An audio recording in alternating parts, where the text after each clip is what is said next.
Welcome to the familiarisation of your iPad SP1 automated external defibrillator. This film will go through 3 sections.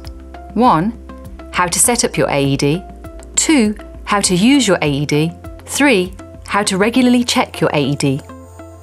This section will show you how to unpack your AED and ensure it is ready for use. After you have removed your iPad SP1 AED out of its box, the first thing to check is that the electrode pad lead is pre-connected to the front of the AED, and the electrode pads are firmly in the pad storage compartment on the back of the AED. Next, insert the battery pack into the side of the AED in the direction of the arrow on the label. Push it firmly until you hear it click into place. The iPad SP1 AED will now go through a series of self-tests. Follow the prompts and press the flashing buttons when told to do so. Once this process is complete, the AED will turn off. Check the unit status window to confirm that the AED is now ready for use. This window should show 3 key things. 1. A status indicator. 2. A full battery indicator. 3. A full pads indicator. How to fully check your AED will be discussed later in this film. The AED can now be placed inside the orange carry case. Gently pull the edge of the electro pads through the slot in the side of the bag so that the pull tab is visible.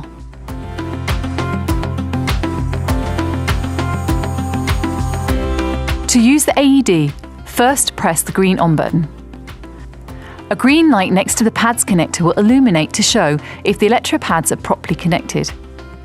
If that light is flashing, please check that the pads are correctly connected to the unit.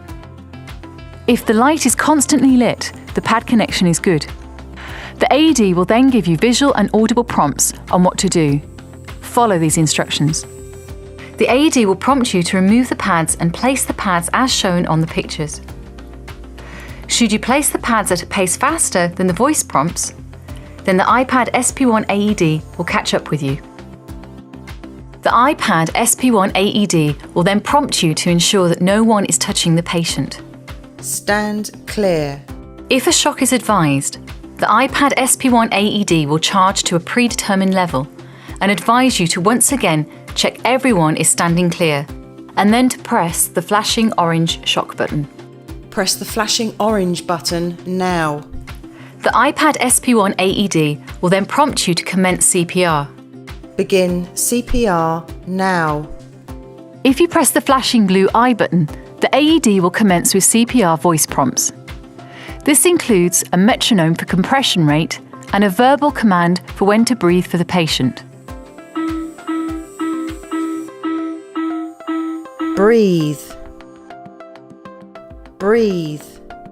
If you choose not to press the flashing blue I button, the iPad SP1 will verbally tell you how long until it reanalyzes.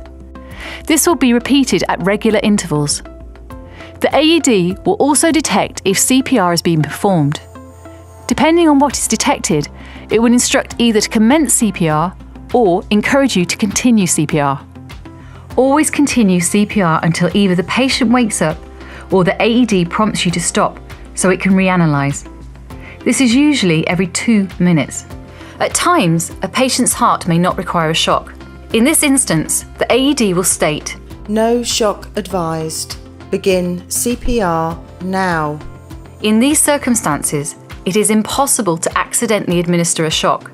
If the patient is showing no signs of life, you should immediately start CPR. Once again, the AED will say for help with CPR, press the flashing blue I button.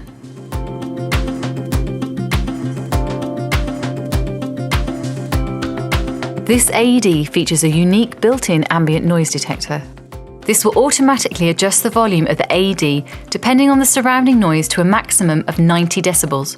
This is particularly useful in noisy environments.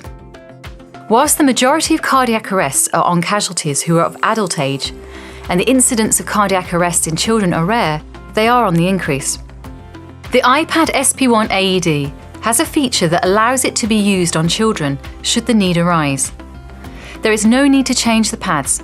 Simply lift the cover and slide the switch on the front of the AED to select child mode.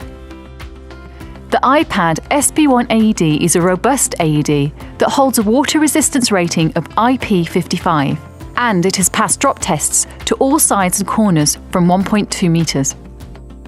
If you have to use your AED, it is always important to inform the attending ambulance staff of how long you have been doing CPR and how many shocks you have given. This is easily done with the iPad SP1 by turning the AED off and then holding down the blue I button for more than 1 second. The AED will immediately tell you how long it was turned on for and how many shocks it has given. The iPad AED will also collect and store key information during an event. It will record up to 3 hours per event, and it will store the last 5 events. Should it be required, the data can be retrieved using the SD card or infrared connection. Finally, the iPad SP1 AED can be upgraded should your local resuscitation guidelines and protocols change in the future. Some upgrades can be done via the SD card, and others can be done via the connection of the AED to a computer. The iPad SP1 AED performs a daily, weekly, and monthly self-test. However, it is still important to visually check your AED on a regular basis. This is done simply by looking at the unit status window, which is visible through the carrying case. This window shows 3 key things. 1. A status indicator. 2. A battery indicator. 3. A PADS indicator. First, the status indicator will indicate if the iPad SP1 is working correctly. It does this by carrying out daily, weekly, and monthly self-tests. If all of the tests are passed successfully, the indicator will show a circle. If a problem has been found, the indicator will change to show a cross and the I button will flash red. Press the flashing red I button and the iPad SP1 will verbally tell you more about the issue. Secondly, the battery status indicator will inform you of how much battery power remains in the non-rechargeable battery. When installed, the battery has enough power to sit on standby for 5 years. When the battery indicator is at 1 bar, a new battery should be ordered.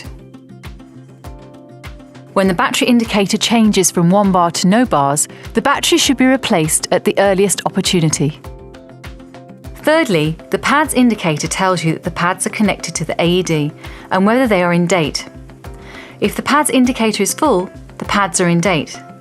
If the PADS indicator is showing as half full, the pads will expire within 3 months. New pads should be ordered. If the PADS indicator is empty, then the pads are out of date, and they should be replaced at the earliest opportunity. We hope that you found this familiarisation film useful. This is not meant as a replacement for hands-on training.